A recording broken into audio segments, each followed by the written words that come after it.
Now we can finally reveal this pool in Victoria.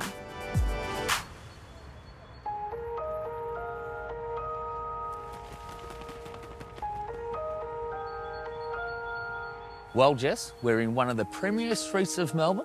They do say this is probably the best street in Albert Park. What do you reckon? Do you know what? I love the traditional terrace houses. What are we expecting today? Well, I can say not traditional, not modern. It's very different. It's not in the ground. Let's just say it's up there. Let's go check it out. Let's do it.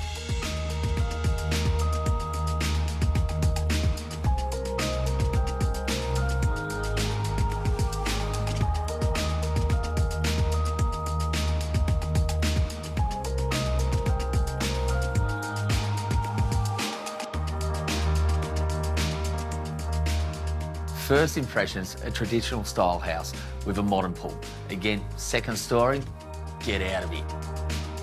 You know what's the most nervous about this pool is one, it is in the second story. Two, the waterproofing that you have to make sure is right. Three, you've got two acrylic windows here.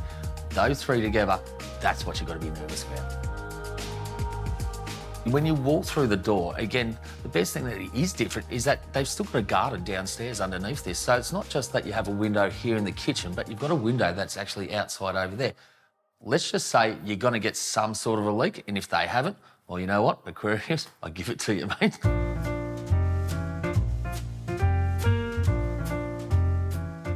Jonathan from Aquarius Pools, thanks for having us here. Let's talk about this incredible pool.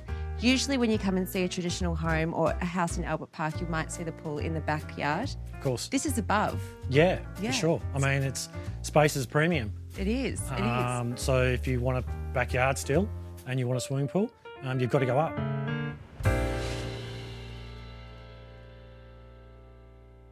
Let's talk about the construction. So was it hard to do or? Absolutely. Yeah. Really tight access. Yeah.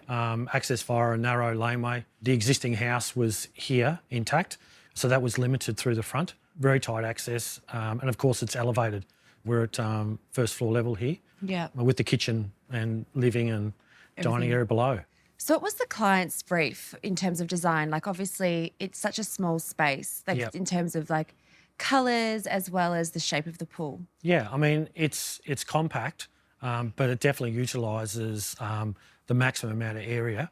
It gives the client a pool that they can actually, you could do laps in this pool. Yeah. I mean, it's not long, about 7 metres, but it's for the area where it's positioned, it's more than just a little plunge pool or spa. Yeah. It's a good sized pool.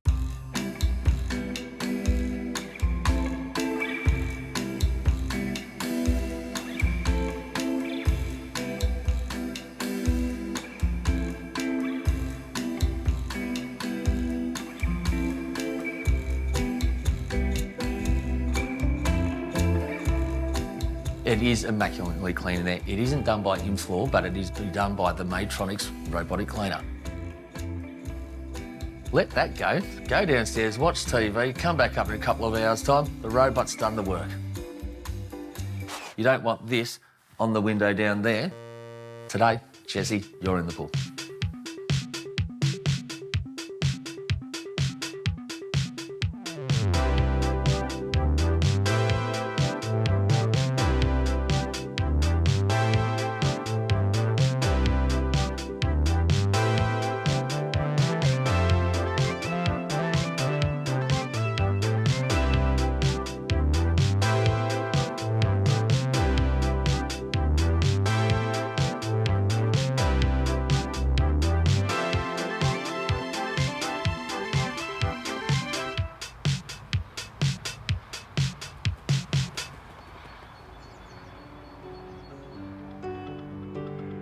So the windows being in the pool, it's such a good way to, have light shine through. Absolutely. Yeah. I mean, I think it's one of the biggest design features of this pool. Not only is the pool elevated, but it brings natural light.